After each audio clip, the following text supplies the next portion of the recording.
In this video, we're going to be talking all about circles. So we're going to talk about their properties, so like the radius and the center, their equations, their graphs, everything to do with circles. So let's start by defining what a circle is. Okay, so a circle is a set of points in the xy plane that are all a fixed distance r from a fixed point.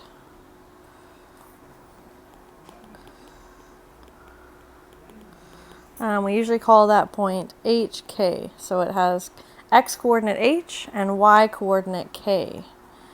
So that's the definition for a circle. The fixed distance, so r, is called the radius. Okay, and the fixed point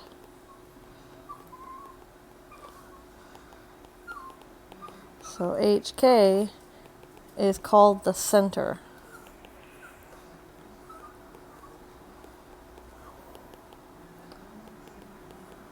Okay, so they're all equally far from this point in the middle, but the point in the middle is not actually on the graph. Okay, so they have the radius and also the center of the circle.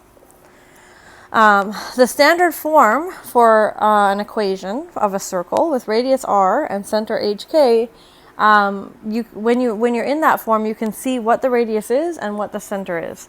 Okay, so the standard form looks like x minus h all squared plus y minus k all squared is equal to the radius squared, r squared.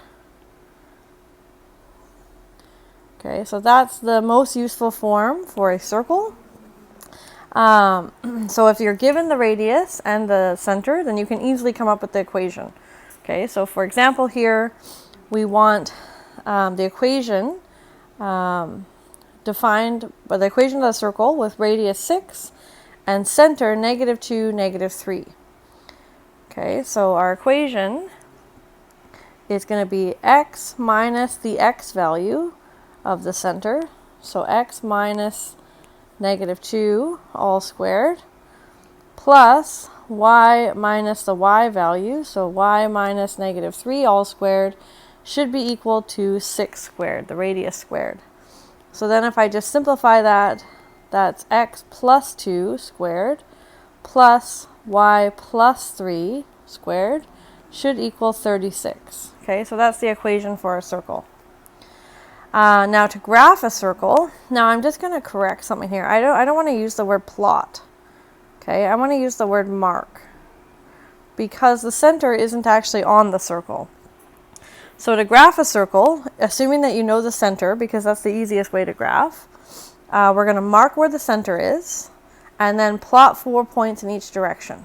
Okay, so that our distance r from the center, and then you can connect those 4 points using a circle. Okay, if you happen to know that it's a circle. So let's try an example. So this is actually the one from above. Okay, so we actually know that this has center -2, -3 and radius of 6. Okay, so what I'm going to do is mark where the center is. So I'm going to go -2, -3, and I'm going to mark that point.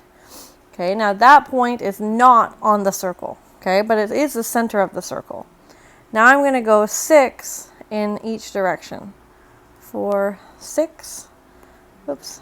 So I'm going to have an actual point there. And then I go 6 in this direction. 6 in this direction. And 6 in this direction. And then I'm going to plot each of these points. Okay, so now, and I could label them, so if this point is -2, -3, then this point over here also has y value -3, as does this point. But this one I'm going to add 6 to -2, so it's going to have x coordinate 4. Here I'm going to subtract 6, so it's going to have x coordinate -8. 2, 4, 6, yeah. And then here I'm going to be at -2, but I'm going to add 6 to -3, so I get 3. And here I'm going to subtract 6, so I'm going to have -9 down here. Okay, now I want to just connect these with a circle.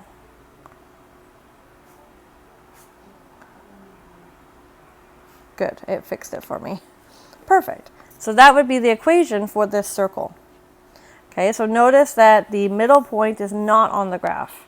Okay, but we can use that to find other points that are on the graph.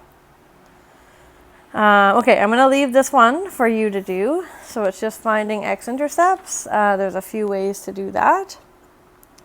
But then we have another form for a circle. It's called the general form.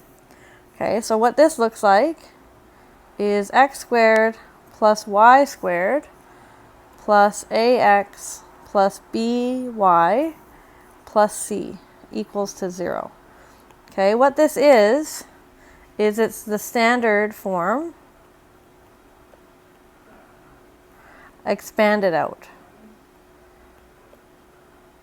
Okay, with everything moved to the left side. Okay, now this form doesn't tell us where the center or the radius, what the radius is. So it's kind of not that useful. So what we want to do usually is to go from the general form to the standard form. So we're going to want to complete the square yet again. So let's remind ourselves how we do that. If I had x squared plus bx, then my perfect square that I want to use is going to be half of that b term. So it's going to be x plus b over 2 all squared. So that means that we need to add and subtract the extra term, which is going to be b over 2 all squared. Okay, so what we're going to get, so x squared plus bx is going to be equal to x squared plus bx, and I want to do this in a different color, so plus b over 2 squared minus b over 2 squared, because then that pink part is equal to 0. Okay, and then we just put brackets here, so these three terms combine to give us the perfect square, x plus b over 2 all squared, but then I have this extra b over 2 squared subtracted. Okay, so that's how we complete the square. So when we want to go from general form to standard form, we're probably going to be doing the same thing. Okay, so here's one that's in general form. So the first thing I'm going to do is combine the x's. So I'm going to have x squared plus 6x, and then I'm going to have plus y squared plus 8x, and then, minus 8x, and then I have my plus 10 equals 0. Okay, so we want to complete the square twice. So we're going to complete the x square, and we're also going to complete the y square. Okay, so to complete the x square, my b value is half of 6, so it's 3. Okay, so I'm going to have plus 6x, and then I'm going to have, I need to add 3 squared, so plus 9, so I also need to subtract 9. Okay, and then for the y, half of -8 is -4. Okay, so that means I need to add -4 squared, which is 16, and also subtract 16, so that I haven't actually changed the equation. Okay, then we can add our brackets. So these three are going to make a perfect square, and these three are also going to make a perfect square. So that's going to give me x plus 3 all squared, okay, minus the 9. And then I'm going to have y minus 4 all squared minus a 16 plus a 10 equaling a 0. And now we can put all of these like terms together. Okay, so I have x plus 3 all squared plus y minus 4 all squared. And then I have minus 9 minus 16 is minus 25 plus 10 is going to be minus 15. And then to put it in standard form, I want to add the 15 to both sides. So that's going to give me x plus 3 all squared plus y minus 4 all squared equals 15. Okay, so now just so we're aware here, x plus 3 is like x minus negative 3 all squared, because remember the general form is x minus and y minus.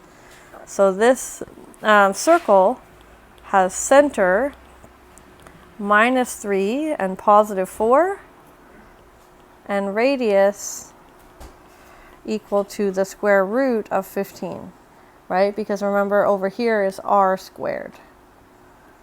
Okay, so r is actually the square root of that side.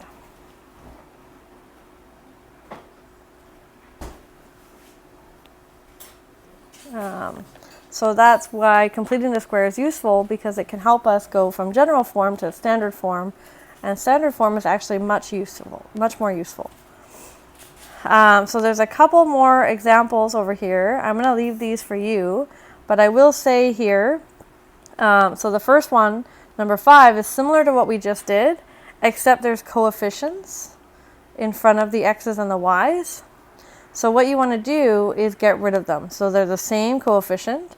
So you could just factor out a 2 everywhere and then divide both sides by 2, and then you'll have it just x squared and y squared. Okay, so that's just how you want to start that one. It's harder to do with the coefficients there, keeping them there. So that's how we work with circles.